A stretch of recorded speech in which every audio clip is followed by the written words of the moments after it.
कल हम लोग सुंदरकांड के चर्चा के हनुमान जी श्री सीता जी के अन्वेषण पर 100 योजन समुद्र लंघ करके लंका पहुंच चुके हैं। लंका में सिक्योरिटी चीफ को मर्डर करके और लंका में प्रवेश कर चुके हैं। मध्य रात्रि में गए थे, मिडनाइट में, और लंका नगरी जो स्वर्ग से भी गरी ऐसी था, इतने भव्य, इस भव्य लंका नगरी को रात्रि में सारे भवन के भीतर घुस घुस करके हनुमान जी ने ढूंढ रहे हैं। किनको ढूंढ रहे हैं? उनका बजट था सीता जी को ढूंढना। सीता जी को ढूंढने के लिए, सीता जी एक स्त्री है तो स्त्री को ढूंढना पड़ता है। स्त्री को ढूंढने के लिए बेडरूम में जाना पड़ता है। सुप्त अवस्था में अनेक चंद्रमुखी रमणियों को सुप्त अवस्था में निकट जाकर देखना पड़ा उनको, प्राय महल में। और इस खोज में उन्होंने रावण के संबंधी राक्षसगण के महल में, श्री रावण के महल में भी जो कई हजारों सुंदरी स्त्रियों की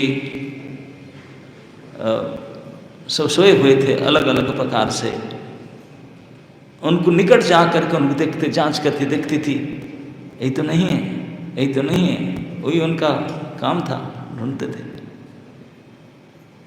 तो अनेक समय तक देख देख करके एक समय हनुमान जी को लगा कि मैं क्या कर रहा हूँ। ये कई सारे युवती स्त्रियां मध्य रात्र से ऊपर हो चुका है, अपने अपने किस किस प्रकार के कर्म से निवृत्त होकर के उन्होंने सोए हैं। क्योंकि कई स्त्रियां सब उनकट मदिरा पिए थे, क्या खाए थे, क्या डांस, क्या क्या कर रहे थे, उसको टायर्ड होकर सोए हैं। तो उनको जाकर देख रहे थे।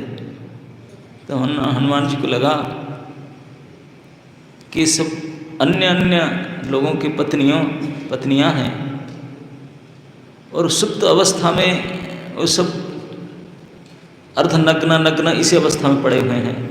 इस अवस्था में उनके नज़दीक जा कर के उनको देखना,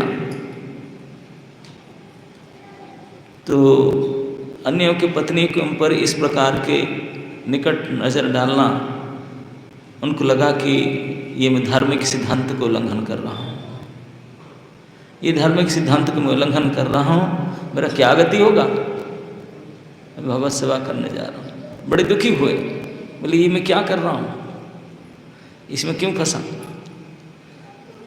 थोड़ी देर में उनको विचार में, अरे नहीं नहीं, ऐसा नहीं है। क्योंकि कोई कृत्य का, कोई कार्य का पाप और पुण्य का निर्णय होता है उसका प्रयोजन के ऊपर में। समझ में आ रहा है? What you do that does not matter, why you do that matters। तो हम क्या करते हैं उसका निर्णय, हमारा जो कर रहे हैं उसका प्रयोजन क्या है, उसके ऊपर निर्णय। जब प्रयोजन को विचार किए, मैं तो सीता जी को ढूंढ रहा हूँ, तो मुझे स्त्रियों को बीच में ढूंढना ही पड़ेगा, यही तो मेरा कार्य है। सीता जी एक स्त्री है, तो उनकी स्त्रियों के जाकर नज़दीक मुझे ढूंढना पड़ेगा कि कोई ये तो नहीं है। तो इसलिए मेरा इसमें कोई पाप नहीं है। इस प्रकार से अपने को निश्चय किए।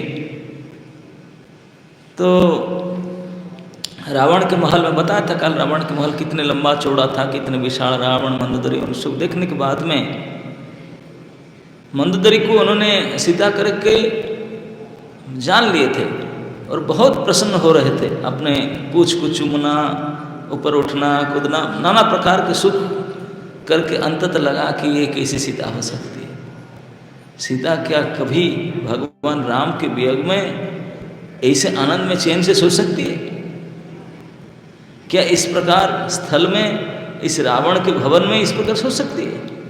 नहीं, सुंदरी और कोई हो सकती है, सीता नहीं है। इस प्रकार निर्णय करके अब जब नहीं मिले, जितने पूरा लंका नगरी छानबीन कर ली थी, बाहर आकर के परकोटे पर जो स्वर्ण के प्राचीर है बहुत ऊंचा, उस प्राचीर के ऊपर बैठ करके बहुत प्रकार के संभाव्य सोचना मन में आया, नेगेटिव थिंकिंग। सोचने लगे हो ना हो, मैं तो पूरा छानबीन कर लिया, सीता जी को है ही नहीं, हो ना हो सीता जी शरीर छोड़ दिया होंगे या रावण ने उनको मार दिया होगा। अगर नहीं भी किया होगा, शायद लाते समय बहुत बिकड़ कर छटपट होते, रावण के हाथ से फिसल गए होंगे, समुद्र में गिर गए होंगे। इस प्रकार नाना प्रकार के शायद हो सकता है। ऐसे होता है जब कभी हम हताश हो जाते हैं कार्य समय, तो नाना प्रकार के इस प्रकार नेगेटिव थिंकिंग मन में आता है। तो इस प्रकार कई विचार मन में आने लगा, तो सोचने लगे कि संपत्ति हमको सटीक बोला कि सीता को देख रहे हैं कि लंका में, तो फिर कैसे ना हो, दो देखे होंगे शायद, मैं अभी आया तभी कुछ घट गया होगा, क्या हो सकता। नाना प्रकार सोच करके बोलते हैं कि मैं मन में ये सब विचार आता है, क्या है, तो फिर बोले नहीं नहीं नहीं, इससे यहाँ बैठ कर विचार करने से नहीं। मैं लंका नगरी को पूरा ढूंढ लिया, लेकिन कुछ ऐसी जगह है अभी भी नहीं ढूंढा, उस जगह मुझे जाना चाहिए। क्या जगह रह गया?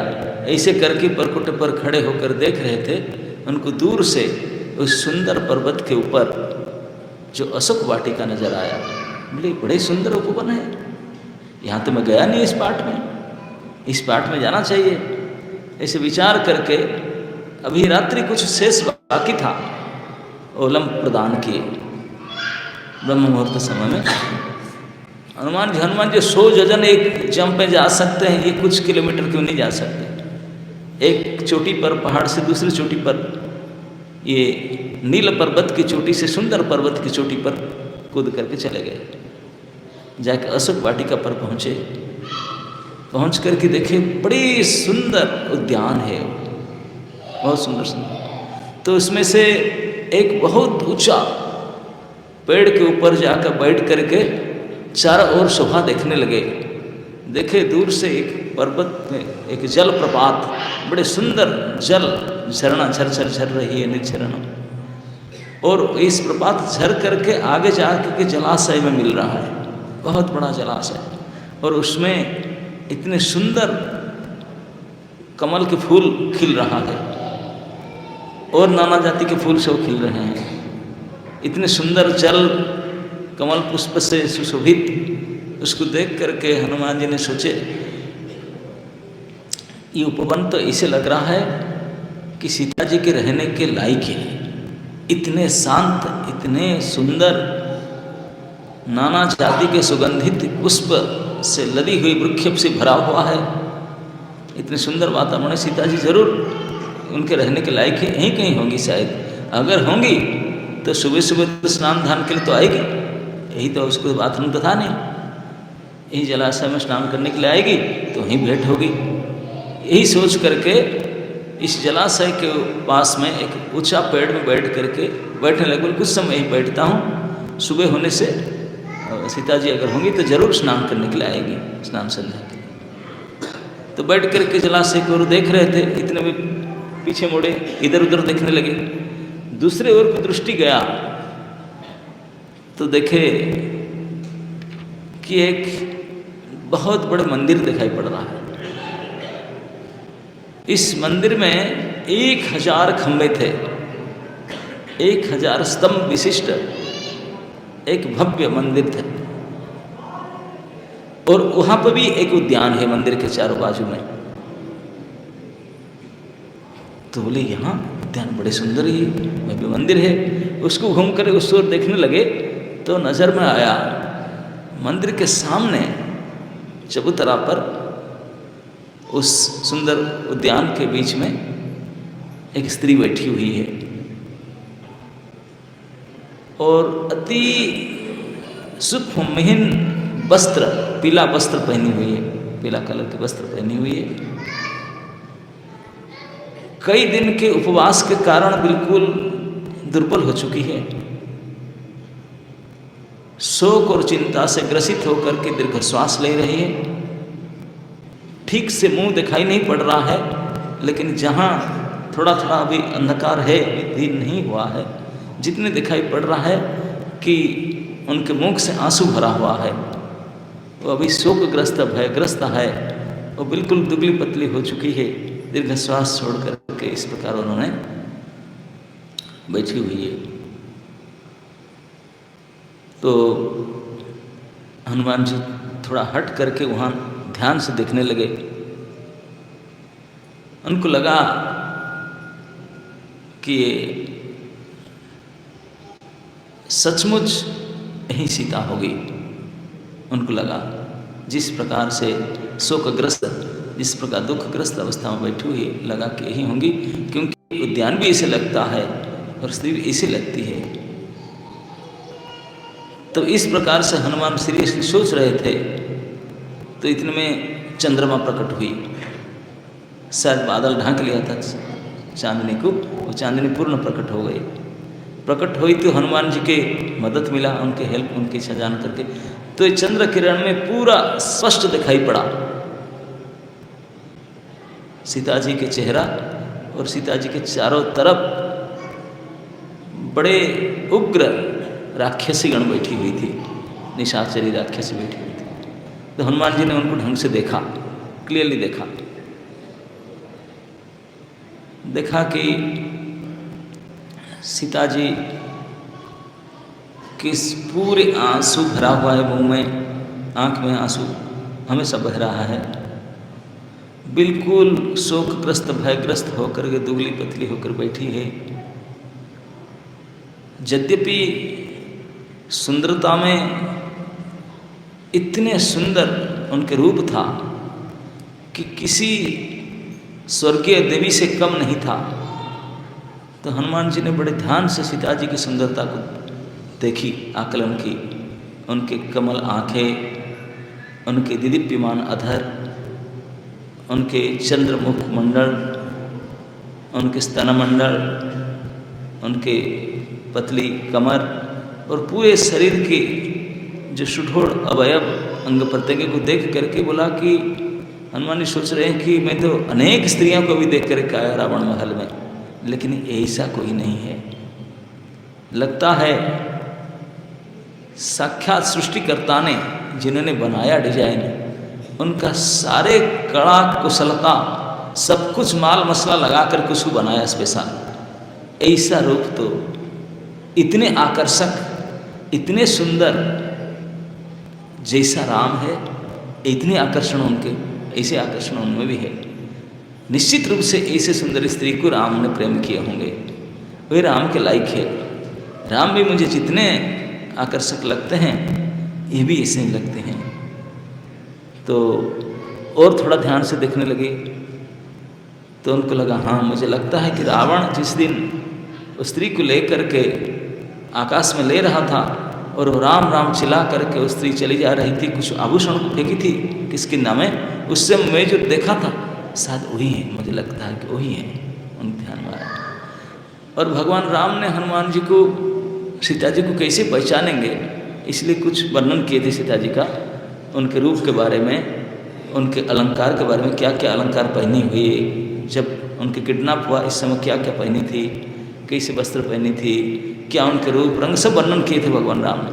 तो उनको सब मिलाने लगा, जो जो अलंकार भगवान राम ने वर्णन किए थे वही सब मिल रहा है, वही अलंकार सीता पहनी हुई है। तो हनुमान कन्विंस हो रहे हैं कि हाँ वही है निश्चित रूप से। अब मैं तो इतने खुश हो गए, इतने खुश हो गए, खुशी के मारे उनके आंख से आंसू बहने लगा, खुशी के मारे कि मेरा प्रोजेक्ट कंप्लीट हो गया। मैं आया था सीता अन्वेषण, आज पूरा हो गया। इतने खुशी के मारे आनंदाश्रु, कभी कभी दुख के मारे में शोक के कारण आंसू बहता है, कभी आनंद अतिरेक में भी आंसू बहता है, उनको आनंदाश्रु कहते हैं, अति खुशी में। तो ये आनंदाश्रु बहने लगा हनुमान जी के आंख से। तो थोड़ा और ध्यान से देखने लगे तो अभी सीता जी के पास जो बैठी हुई थी निशाचरी राक्षसी, उनको देखे। उनको देख कर घबरा बोले बाप रे बाप, ये राक्षसी का वर्णन करते हैं। किंबुत किंबाकार थे, किसी का एक आंख था, किसी का आंख नहीं था, केवल एक कान था, किसी का शरीर केवल एक कान जैसा था, एक कान ही उनका शरीर, किसी किसी राक्षसी का सर नहीं था, केवल एक नाक था, सर के जगह में कबंध जैसा था। ऐसे अद्भुत किंबुत किंबाकार सब राक्षसी निशाचर्य, और प्राय सभी के शरीर में रक्त मांस लिसा हुआ है। ऐसे दुर्गंध युक्त शरीर भयानक पिशाची वो उनके चारों तरफ से बैठे हुए हैं, भिन्न भिन्न प्रकार के अस्त्र शस्त्र लेकर के बैठे हैं। सीता जी उनके बीच में मुंह नीचे करके बैठी है, जिसे तपस्विनी है। यद्यपि रूप से कामदेवी को भी मात करने वाली, लेकिन भूमि पर बिल्कुल मुंह नीचे करके महातपस्वी की तरह दिदीप्यमान अद्भुत तेज उनसे निकल रही है, जिसे लगता है धुएं के बीच में आग आग जल रहा है, लेकिन चारों तरफ धुएं प्रकट है।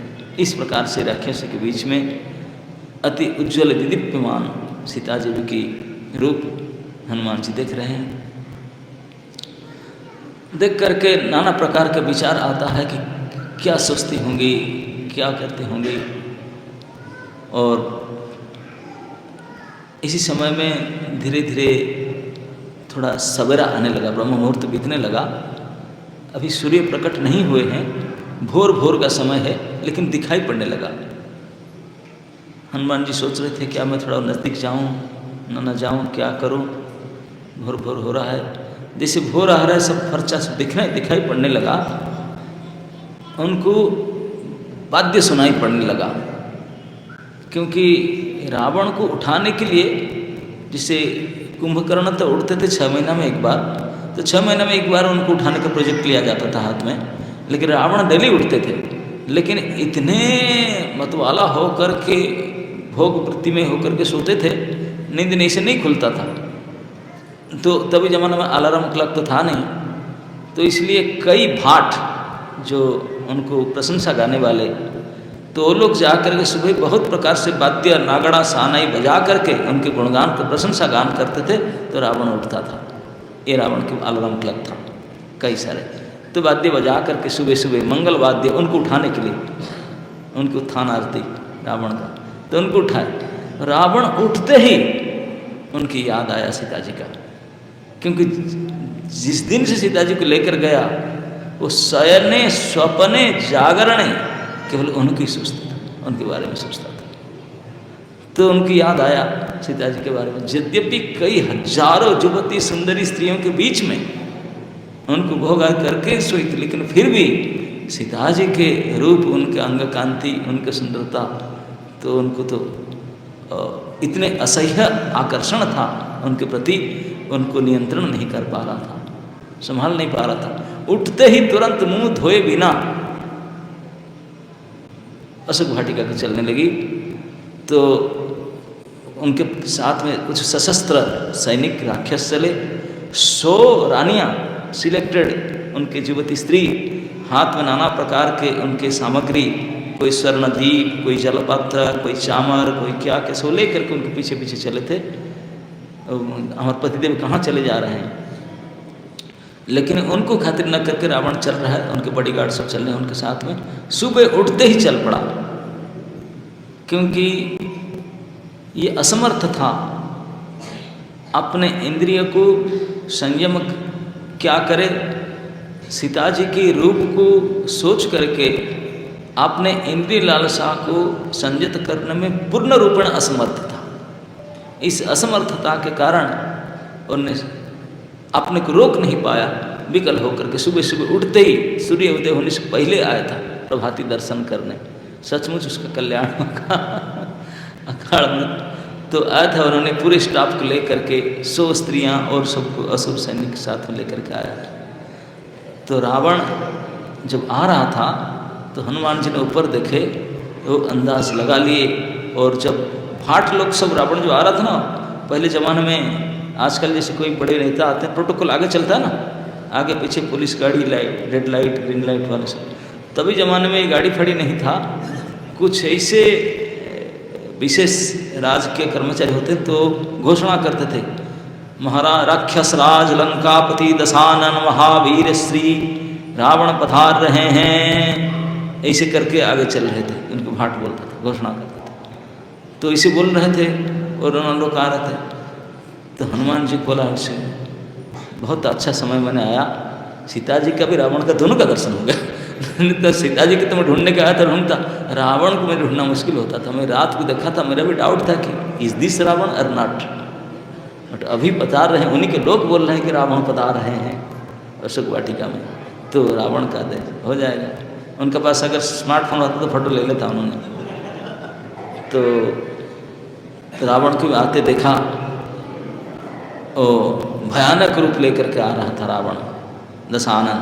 जब वो जोश में आता है तो 10 सिर प्रकट होता है उसका, इस रूप लेकर के आ रहा था, खड़ग आदि लेकर के आ रहा था, और कई असुरों के साथ सीधा आ करके सीता जी, अब जैसे घोषणा हुआ इस प्रकार बाजे गाजे बजा कर रावण द्रुत गति से आ रहा था, उसको देख करके सीता जी की दशा क्या हुआ, जैसे कहीं समुद्र में आंधी तूफान में ग्रस्त होकर के, बारिश आंधी तूफान में एक दुर्बल पोत पुराना और टूटा फूटा नौका इस हालत में बिल्कुल थर-थर कांप रहा है, कब डूब जाए। सीता जी की दशा इस प्रकार है। रावण आया देख करके वो विलाप करने लगी, दुख में शोक में ग्रस्त होकर के बिल्कुल थर-थर कांपने लगी विलाप करती हुई, इतने डर के भय में कांपने लगी। फिर आ गया, फिर वो डेली आता था, डेली आता था उनका काम था, और आकर के इतना प्रोत्साहन, तो इसलिए सीता जी ने फिर कांपने लगी, पता नहीं आज क्या करेगा आकर। तो सीता जी ने बिल्कुल विलाप करने लगी, वो थर-थर कांपने लगी बिल्कुल। तो हनुमान जी बैठ कर सब नजर कर रहे थे। रावण द्रुत गति में आया और आकर के सीता जी के पास आकर खड़ी हो गया, और उनके जितने स्टाफ थे सब सहचरी, उनके सब पत्नियां और सब खड़े हो गए। खड़े होकर रावण ने सीता जी को बोलने लगे, वार्तालाप करने लगे, बोले देखो सीते, आप इतने हट क्यों कर रहे हैं, ढीठ क्यों कर रहे हैं? आप स्वीकार कर लेना चाहिए, राजी होना चाहिए, जितने प्रकार की प्ररोचना रावण दे सके। ये अतुल संपत्ति और ये राज्य लक्ष्मी, ये सब आपकी सेवा में रहेंगे। मेरा कई हजारों स्त्रियों में आप सबसे प्रथम रानी होंगे, सब आपके सेवक सेविका होंगे।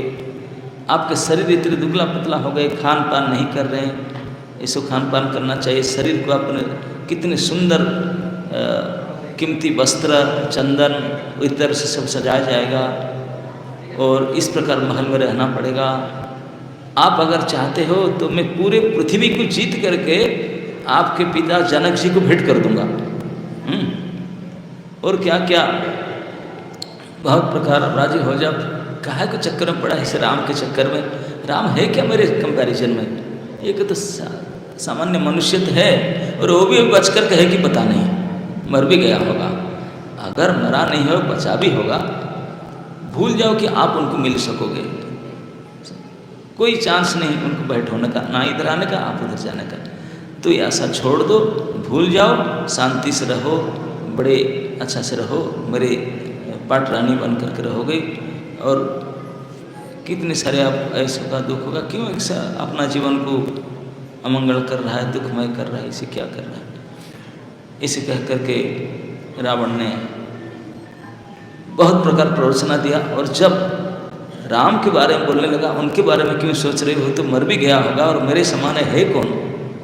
मैं राजा हूँ, इतनी बलवान हूँ, 3 लोक में मेरा नाम सुन करके कामते हैं, और ये सामान्य मनुष्य के पीछे क्यों इतने पड़े हो? तो सीता जी को अब सहन नहीं हुआ प्ररोचना, तो प्राय से कहता है, सीता जी ने बोले, रे मूर्ख रावण, राम अगर सिंह है, मृगराज है, तो उनके सामने तुच्छ सशक भी नहीं होगा। तो उनके सामने क्या आपने करते हैं? केवल यही तुम्हारा बड़े बड़े चिल्ला रहा है, बात कर रहा है कि राम की अनुपस्थिति है। उनके सामने तो बोली बंद हो जाता। तेरे अंदर क्या है शक्ति? कुछ नहीं है। सीता जी मुंह देख नहीं रहे हैं, रावण को पीट करके बैठ करके दूसरे मुंह करके तुरंत इस प्रकार वो गाली देन बोल रहे हैं। इस प्रकार के इतने कटु वचन बोलने लगे। बोले रावण तुम ये अच्छे तरह से समझ लो, किसी भी प्रकार से मैं तेरे प्रपोजल में राजी नहीं होने वाला। तुम चले जा, तुम अपने इतने सारे युवती स्त्रियां तेरे साथ हैं, उनके साथ रहो, वो भी तुझे चाहते हैं, वो आपके हैं, उनके साथ रहो, सुख भोगो, मेरे पीछे क्यों पड़े हैं?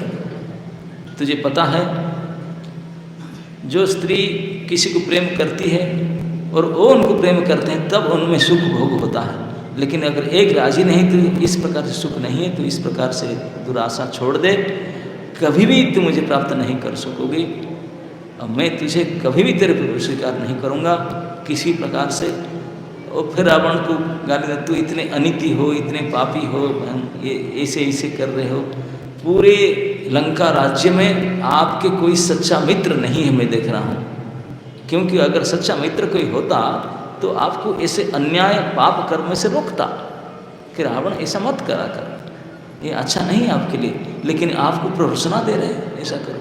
तो आपके कोई मित्र नहीं है, मुझे लगता है कोई आपका हितैषी नहीं है, तो निश्चित रूप से बड़े दुर्गति को प्राप्त करोगे। तो ऐसा मत। इस रावण को भर्त्सना करने लगी। तो ऐसे पापी हो, राक्षसी से कूट हो, सब नाना प्रकार से भर्त्सना करने लगी। तो रावण गुस्से में आकर के सांप जैसे कुचल जाने से फुटकार करने लगे। गुस्से में फुटकार करके तुरंत अपने खड्ग निकाल लिया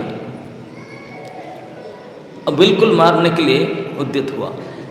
आज ही वध कर डालूंगा तुझे, आज ही वध कर डालूंगा। तो ऐसा कह करके सीता जी के नजदीक आने लगा।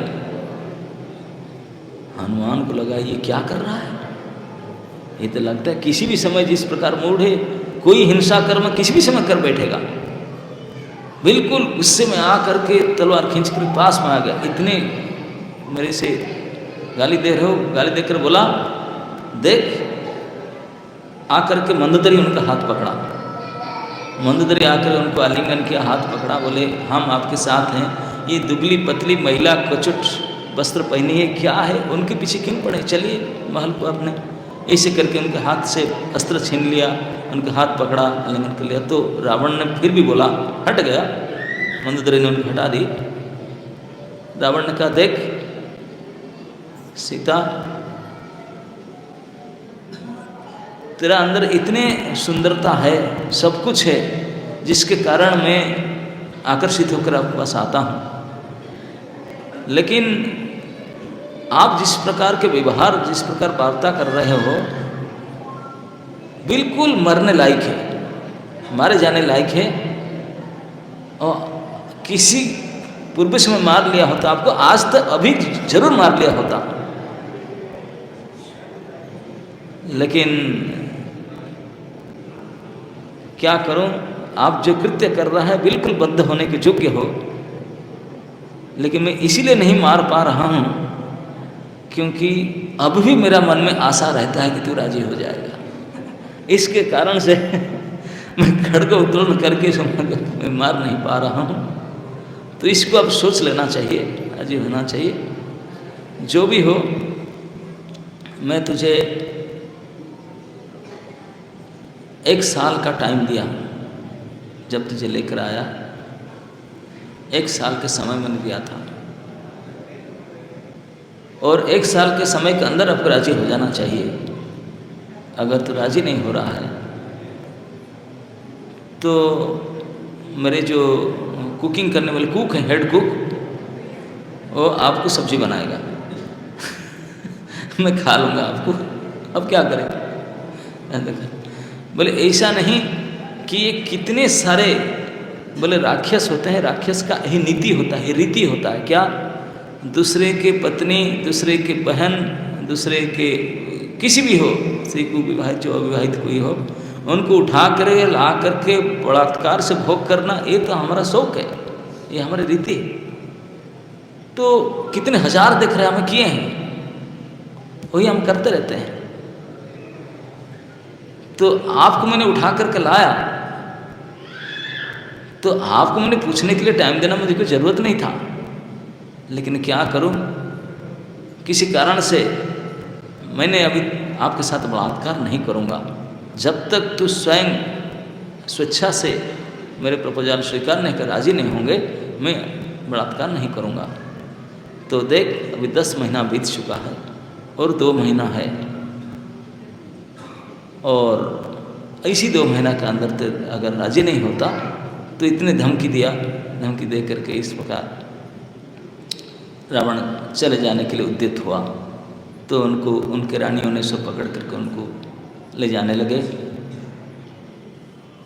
अब जाते समय में रावण ने घूम करके जो उनके स्टाफ थे सीता जी के केयर टेकिंग में, जो निशाचरी से राक्षसी थे, उनको घूम करके बोला कि उनको किसी भी प्रकार से समहाव उनको राजी कराओ, जितने जल्दी हो सके राजी कराओ।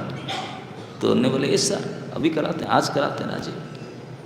तो उन लोग ने लग पड़े, रावण चला गया, सारे राक्षसी लोग ने, बड़े अद्भुत अद्भुत रूप था उनका, वो चारों तरफ घेर करके अब सुबह सुबह उनको सीता जी को धमकी चमकी देने लगे।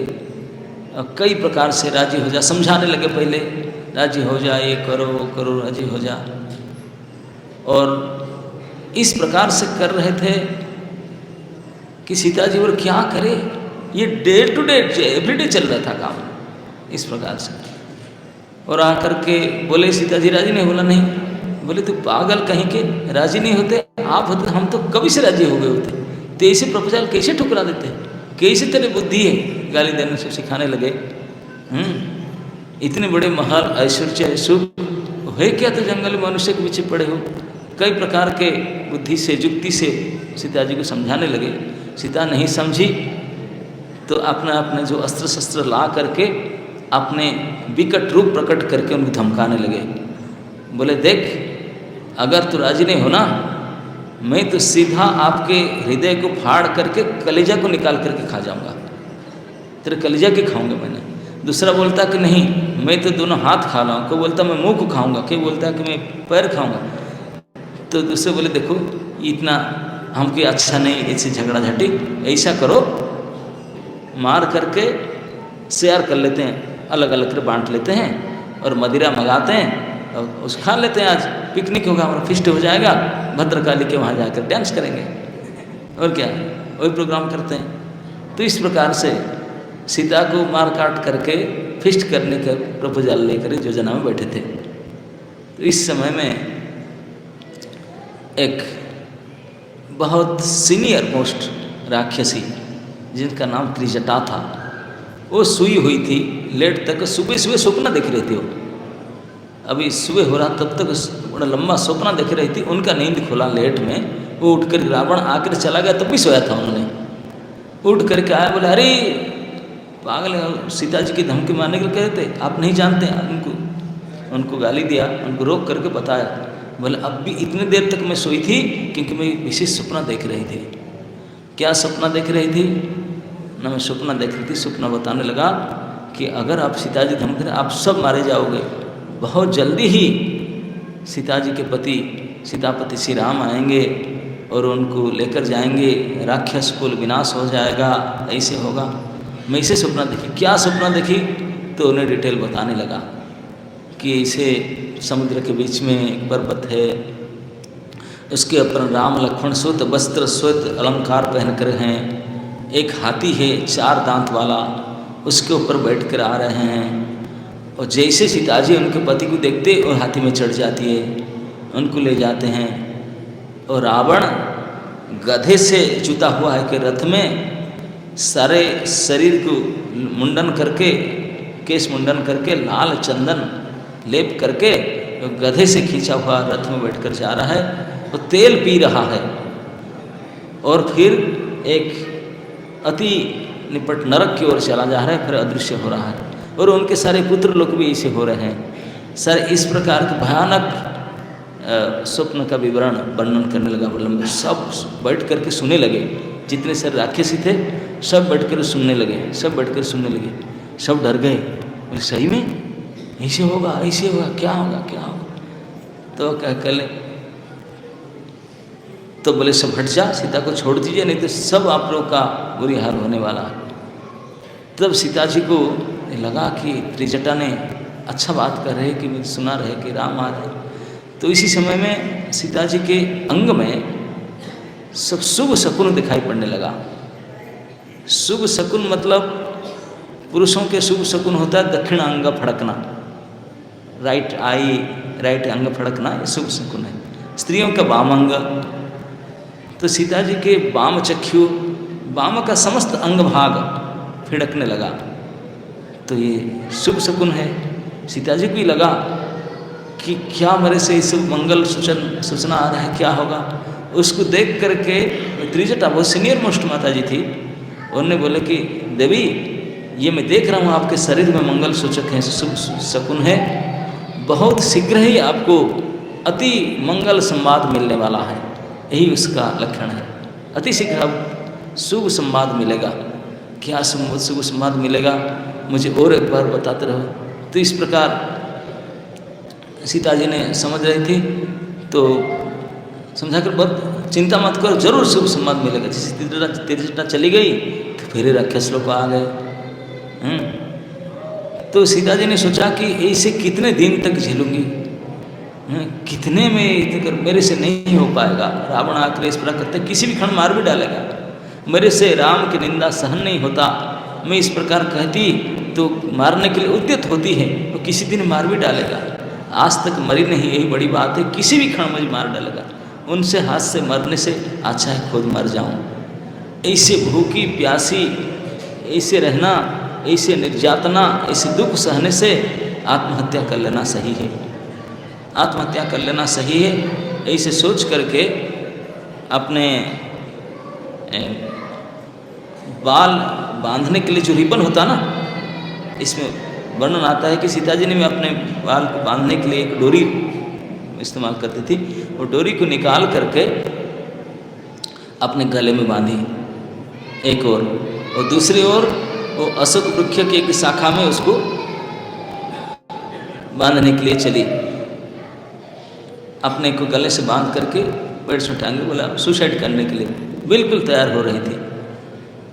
इतने में हनुमान जी देख रहे थे, बोले बहुत बड़ा घटना होने जा रहा है, इतने शोकग्रस्त है, इस प्रकार उनको रावण ने व्यथा दे रहा है, दुख दे रहा है, ये तो मानना ही पड़ेगा। बड़े दयनीय अवस्था, इतने असहनीय, कितने दारुण, कितने कष्ट झेल रही है। मुझे लग रहा है कि वो राम के पास में खबर पहुंचाऊंगी क्या, तब तक बीच में वो शरीर ना छोड़ दे, प्राण ना त्याग दे। तो बिल्कुल मैं देख रहा हूँ कि बांध में गले करके पेड़ को पकड़ने जा दे दूँ, कम से कम प्राण रक्षा तो हो जाए। तो हनुमान जी ने सोचे मैं जाऊँ, ये कार्य से करने से पहले दूसरी शाखा से अपने गले में बांध चुका है, बांधने से पहले मैं उनको रोकूं। तो रोकूं तो कैसे रोकूं?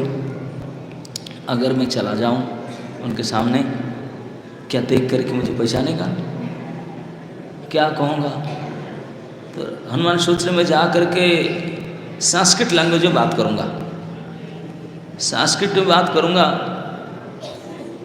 तो समझ जाएगा कि यहाँ का नहीं, राक्षस तो नहीं है। राक्षस की लैंग्वेज मिर्च लैंग्वेज को इंग्लिश बोलते होंगे शायद वो लोग, तो बोले ये नहीं। तो फिर सोचा कि मैं अगर ब्राह्मण मन के संस्कृत बोलूँगा तो सीता जी ने ये समझ लिया कि रावण को संस्कृत आता है, ये बड़ा पंडित है। बोले रावण ही बानर बन करके आया, बोले ये सोचेगा तो अनर्थ हो जाएगा, ये नहीं बनूंगा। कैसे जाऊँ, क्या करूँ, सोच रहे हैं बैठ कर किस प्रकार जाऊँ ताकि सीता जी विश्वास करें। जो सोचते हैं उनका अपोजिट रहते, ये हो सकता है, अगर ये होगा एक बार मेरे से फास्ट इम्प्रेशन लास्ट लॉन्ग गड़बड़ हो जाए तो मेरे भरोसा ही नहीं करेंगे, फिर तो मुझे विश्वास नहीं करेंगे। कैसे विश्वास दिलाऊं कि मैं राम के दूत हूँ, किस प्रकार जाऊं?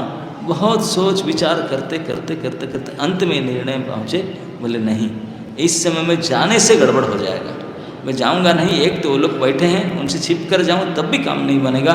सीता जी मुझे एक्सेप्ट करेगी कि नहीं, क्योंकि यहाँ जितने राक्षस सब अपने जो इच्छा के अनुसार रूप धारण कर सकते हैं। तो बोले कोई रूप धारण करके आ गया। सीता जी जानती वाली बात को तो मुझे कैसे विश्वास करेगी।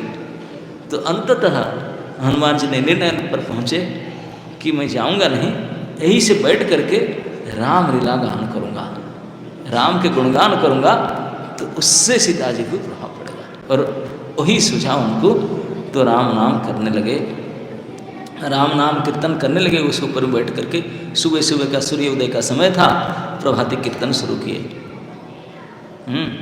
राम नाम कीर्तन किए। सीता जी सुनी, ऊपर ऊपर घुर घुर को देखने लगी, कहाँ से ये शब्द आ रहा है, मेरे पति श्री राम का नाम कहाँ से आ रहा है। घूम घूम करके अभी सूर्य उदय होने वाला था, ऊपर की ओर देखी, देखा कि ऊपर के शाखा पर एक बानर बैठा हुआ है। बानर को देखा, बोला यहाँ बानर कैसे आ गए। अब तक इतने महीना हो गया तो यहाँ कोई मंकी है ही नहीं, इतने हाई सिक्योरिटी टाइट है। ये चित्ररथ भवन, ये अशोक वाटिका में कोई नहीं आता है, हैवी सिक्योर्ड गार्डन है, ये बानर कैसे आ गया। ये क्या देख रहा हूँ, मैं स्वप्न देख रहा हूँ। क्योंकि हनुमान जी राम नाम गा रहे थे, उसके बाद में इतिहास बोलने लगे। बोले मुझे सुना था, भरोसा होगा कि एक समय वो अयोध्या के राजा ऐसे दशरथ थे, दशरथ के ऐसे पुत्र हुए 4, राम लक्ष्मण सीता, इस प्रकार उनके राज्य होने वाला था, राज्य अभिषेक। कई उनके मध्य रानी थी, उनके पूरे सारे हिस्ट्री बताए, जो सब हनुमान जी सुने थे राम से, पूरा हिस्ट्री अब तक बता दिए। उसको सुन करके सीता जी की तो इतने उत्फुल्लता होने लगा, इतने खुश हो गई, इतने खुश हो गई कि ये सारे मंगल क्या, ये शब्द मैंने अभी तक नहीं सुनी थी, ये सब मेरी सत्य घटना कौन कैसे बता रहा है, बानर कौन है, बानर ये सब कथा कह रहा है। सोच करके बोला ना ना ना, मैं सपना देख रही हूँ, बानर कैसे हो सकता, दिस इज माई ड्रीम, मैं सपना देख रही हूँ। हाय है, सपना देख करके सत्य मन के मान लिया, दिन में भी सपना। तो फिर थोड़ी देर सपना करके सोच करके सोचने लगी, सपना मैं कैसे देख सकती हूँ, सपना तो देखा जाता है रात को सो करके, मुझे दिन में भी रात में कभी नींद ही नहीं होता। राम के वियोग में मैं इतने व्यथित हूँ, एक एक क्षण भी मेरा व्यथा में बीत रहा है, नींद कहाँ मुझे हो रहा है। 10 महीना समझ जब तक नींद मेरा आंखों को स्पर्श नहीं किया, जब मैं सो नहीं सकती तो सपना कैसे देखी, बिना सोए तो सपना होता ही नहीं। तो क्या मेरा ये भ्रम था या मैं भ्रमित हो रहा हूँ। बोला भ्रम के रूप में बानर कैसे हो सकता, मैं देख रहा हूँ साक्षात बानर है, ये भ्रम भी नहीं हो सकता, तो है क्या। इस प्रकार सोच रहा था, सोच रहे थे तो हनुमान जी देखे कि कुछ न कुछ पॉजिटिव है, तो नीचे उतरे। नीचे उतर करके हाथ जोड़ करके उनके सामने बैठे, बैठ करके राम गुणगान करने लगे। तो सीता जी बहुत प्रसन्न हो गई भगवान का नाम सुन सुन करके। तो फिर पूछने लगे आप कौन हो। तो हनुमान जी ने अपने आईडी प्रूफ बताया कि ऐसे मैं बानर हूँ, अपने पिताजी के नाम बताए, मैं केसरी नंदन हूँ और मैंने वायु के पुत्र हूँ, सारे हिस्ट्री अपना बताए और किस प्रकार। फिर सीता जी ने बोले अच्छा आप जब है, आप बोलते हैं कि आप राम को जानते हैं, कब कैसे जाने राम को, यहाँ कैसे आए, समुद्र को पार करके कैसे आए। तो हनुमान जी ने फिर सारे बताए कि राम के साथ मुझे किष्किंधा से भेंट हुआ, ऐसे सुग्रीव के साथ मिलाया, मित्रता हुआ, बाली वध हुआ। फिर सुग्रीव इतने दिन का प्लानिंग करके लाखों वानरों को आपको ढूंढने के लिए भेजे। राम आपके विरह में कितने दुखी हैं, कितने संताप कर रहे हैं, क्या क्या राम की दशा है, लक्ष्मण का दशा, कैसे रोते हैं, सारे वर्णन किया सीता जी को। सीता जी सुन सुन करके बड़े सुनती थी। तो उसको बताने लगे, फिर अंततः बताने लगे आप कैसे आया। बोले मेरा ये शक्ति है, राम ने भेजे। तब मैंने ये समुद्र लांघ करके बड़े दूर से कभी से ढूंढ ढूंढ के पूरी रात आपको ढूंढ रहा था, बड़े मुश्किल से अभी आपको मिला। ये सब हनुमान जी बताने लगेगा। बताते बताते हनुमान जी को लगा कि सीता जी अब मान गई। तब उनके नज़दीक जाता था, जैसे थोड़ा नज़दीक हो गया सीता जी को डाउट होगा is coming to near to me, मेरे पास क्यों आ रही है। फिड़क गए, बोला ये तो रावण होगा, निश्चित रूप से ये बानर वेश पकड़ करके रावण आया है। डांटने लगे तू इतने दुस्साहस है, तू अभी गया था फिर कुरूप बनकर बानर बनकर मेरे सामने आ रहे, तू हट यहाँ से। मैं कैसे फंस गई, तुम्हारा बात में आकर छल में फंस गई, तुम मेरे पास आ रहा है। फटकारने लगे, दूर चले गए, रो करके मूर्छित होकर गिर पड़ी। हनुमान जी बोले अब क्या होगा, फिर भी गड़बड़ी, अब तुम्हें पास थोड़ा पास जा रहा था तो मूर्छित होकर उठी। हनुमान जी ने फिर राम नाम गान करने लगे। तो उठ करके कि उनको यही अच्छा लग रही थी, जब भगवान का नाम हनुमान कीर्तन वही सबसे अच्छा लगे। बोले और थोड़ा मत सुनाओ, और थोड़ा राम के बारे में सुनो। अच्छा ठीक है, अगर तू राम के हो तो राम के कैसे दिखने में उनका रूप मुझे वर्णन करो, लक्ष्मण का रूप, राम का रूप वर्णन करके बताओ। तो हनुमान जी ने आंखों देखा हाल भगवान श्री राम का डिटेल रूप के वर्णन करते हैं। हनुमान जी के वर्णन हम लोग तो इधर उधर पढ़ सुन करके थोड़ा बहुत बताते हैं, हनुमान जी तो उनके साथ में थे, बिल्कुल ऐसे रूप उनका वर्णन करते हैं कि क्या दशा है, कैसे उनका रंग है, कैसे आँख है, कैसे छाती है, क्या क्या लक्षण है एक एक अंग में। 10 कमल के चिन्ह कमल वाला है, कौन से अंग बड़ा है, कौन सा चौड़ा है, कौन सा छोटा है, सारे लक्षण वाला पूरे भगवान के शरीर की डिटेल एक एक अंग उपांग को वर्णन करने लगे और लक्ष्मण की वर्णन करने लगे दोनों को। तो उसको सुन करके सीता जी बिल्कुल कन्फर्म हो गए कि ये निश्चित रूप से भगवान राम के दूत है। तो और भी कुछ बताओ, तो और बताने लगे। अब सीता जी विश्वास होने लगा, नहीं निश्चित रूप से ये भ्रम नहीं है, सच है। तो यही जब सीता जी के दोबारा विश्वास वाचित होने के बाद में हनुमान जी ने ये सुजोग को लेकर के आपने निकाल करके, आपने जो बांध कर रखी थी भगवान की दी हुई मुद्रिका को निकाल करके मुद्रिका दी सीता जी के हाथ में, भगवान ने दी हुई अंगूठी। तो अंगूठी की देख कर ही सीता जी तुरंत पहचान गई, ये तो मेरे पति के अंगूठे हैं। उसको देख करके मथा में लगाने लगे, प्रणाम करने लगे, चुम्बन करने लगे। उसमें भगवान का राम भीतरी की ओर से अंकित था, लिखा हुआ था। उसको देख करके इतने तृप्त, इतने आनंद हो गई। हनुमान जी को लगा कि बहुत अच्छा, अब मैं पहले उसको दे देना चाहिए था, अब भी मैं लेट। तो सीता जी ने बहुत प्रसन्न हुई उसको देख करके। तब अब हनुमान जी ने विचार कर रहे हैं कि क्या किया जाए अभी उनको। तब सीता जी ने बोले देखो अब मैं कैसे विश्वास करूं, ठीक है मुझे मुद्रिका दे सकते, लेकिन कोई और पहचान है जिसके कारण मुझे पूर्ण विश्वास हो जाए, राम की तो विश्वास पात्र हो, वही आपने भेजे हैं, कोई ऐसे घटना। तो हनुमान जी ने बोले हाँ राम ने मुझे बताए थे। बोले सीता जी ऐसे विश्वास नहीं करेगी। तो हनुमान जी सोच रहे थे, बोले क्यों नहीं, जो इस प्रकार की सुंदर अंग वाली, इतने गुण वाली, इतने कठोर व्रत वाली, इतने तपस्विनी, यही राम की प्रिया होंगी और अवश्य होनी चाहिए। तो उनको फिर भगवान राम ने एक स्टोरी बताए थे हनुमान जी के।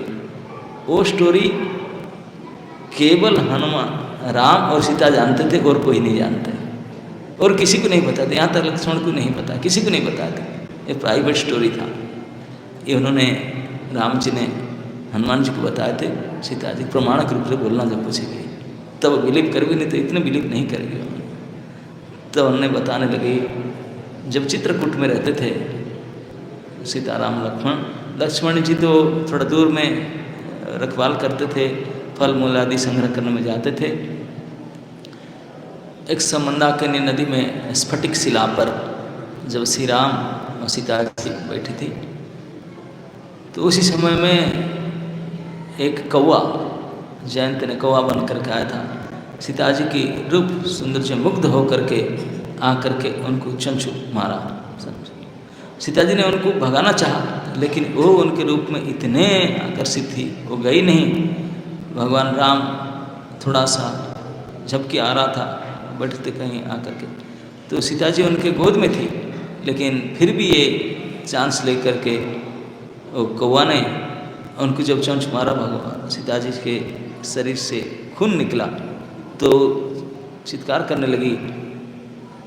तो राम ने देखे खून भरा, क्या बात है, बोले कौवा। तो ये जो कहानी भगवान राम ने उसको एक घास को उठा करके उसको मंत्र से अभिमंत्रित करके ब्रह्मास्त्र से उसको भेजे थे। वो पूरी दुनिया में उसको फॉलो करते करते गया और वापस आ करके वहाँ पहुँची थी। इस प्रकार से जो घटना सीता जी के प्राइवेट मैटर जो राम और सीता के बीच में ये परिणय जो हुआ था, इस कहानी को हनुमान ने सुनाई। तो उसमें सीता जी को पूर्ण विश्वास होता है कि हाँ यही हैं श्री राम के दूत। और तब फिर सीता जी ने पूछने लगी, तुम्हें आ जाने के बाद मेरे पति मुझे क्यों नहीं आते हैं? इतने दिन हो गए बिलाट पर क्यों नहीं आते हैं? हे राम हे लक्ष्मण क्यों नहीं आते हैं? आपने इस प्रकार विपद में पड़े हैं, क्या आपको पता नहीं था एड्रेस सही है इसलिए नहीं आ पाते हैं कि क्या नहीं है? सीता जी के मन में नाना प्रकार के नेगेटिव थिंकिंग सीता जी के मन में आता था, क्या है कि नहीं, क्या है क्या है। तब फिर हनुमान जी ने बताने लगे कि सीता जी के विरह में भगवान राम की क्या दशा हो रहा है, किस प्रकार से जैसे सीता जी भी विड़प और शोकग्रस्त हैं, भगवान राम भी कुछ कम शोकग्रस्त नहीं हैं। कितने उनके हृदय द्रवीभूत रहता है, कितने दुख, कितने कोमलता, कितने क्या क्या सुख प्रकट कर रहे हैं, कितने तपस्या कर रहे हैं, कितने कठिन तप कर रहे हैं, कितने जंगल में घूम रहे हैं सीता जी को अन्वेषण करने के लिए। सारी कहानी हनुमान जी ने वर्णन करने लगे बड़े डिटेल।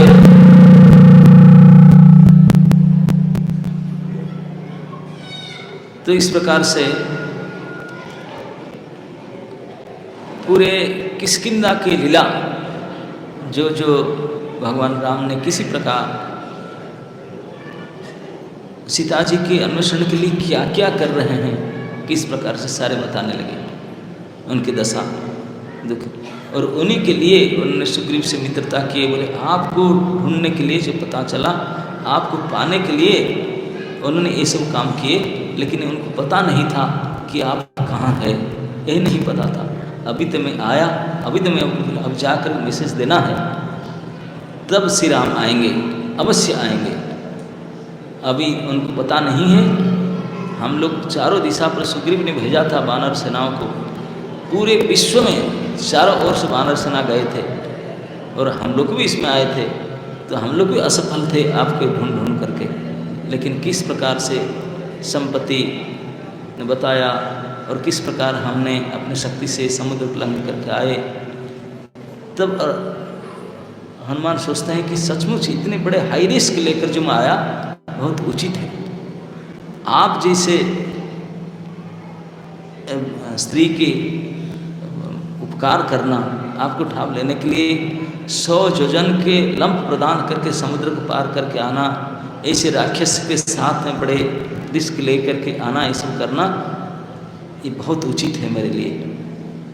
मुझे लगता है कि मैं बिल्कुल सही कार्य किया, क्योंकि आप और राम में कोई अंतर नहीं। जितने राम महान है, आकर्षक है, गुणवान है, आप बिल्कुल इसी प्रकार ही सेम है। हनुमान जी कहते हैं अगर एक तराजू हो, अगर एक तराजू में एक पल्ले पर संसार में ब्रह्मांड में जितने प्रभुता है, जितने महान है, सबको लोड कर दिया जाए, रख दिया जाए, और एक पल्ले पर सीता जी को रख दिया जाए, तो उनके 1000 अंश के समान भी नहीं होगा, इतने महान है। तो इस प्रकार मुझे यहाँ पर आना और आपके लिए इतने हाई रिस्क उठाना, ये सब जो भी कृत्य करना, ये मेरे बहुत उचित हुआ। मुझे कुछ भी किया जा सकता है आपके लिए।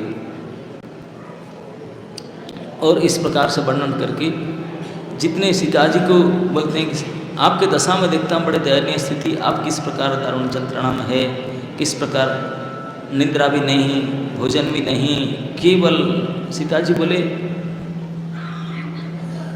मैं केवल श्री राम के अलावा और कुछ दिखता नहीं, मेरे आँख में केवल राम, मन में केवल उनके चिंतन, वाणी में उनकी आवाज़, कर्ण में उनकी आवाज़, कहीं पुली राम कॉन्शियस में रहता हूँ। तो हनुमान जी कहते मुझे तो यही लगता है, नहीं तो ये जितने महासंताप, ये विपद, दिन रात इस प्रकार भयानक पिशाची चारों तरफ घेर करके जिस प्रकार यंत्रणा दे रहे हैं, अब कैसे टिके हैं, अब तक टिक करके रुके कैसे? डेली सुबह रावण आकर के इस प्रकार करके जाता है और हमेशा आपके चारों तरफ घेर करके राक्षसी आपकी इस प्रकार की पीड़ा देते हैं कि इसे टिके हुए हैं। तो सीता जी के कहना है क्योंकि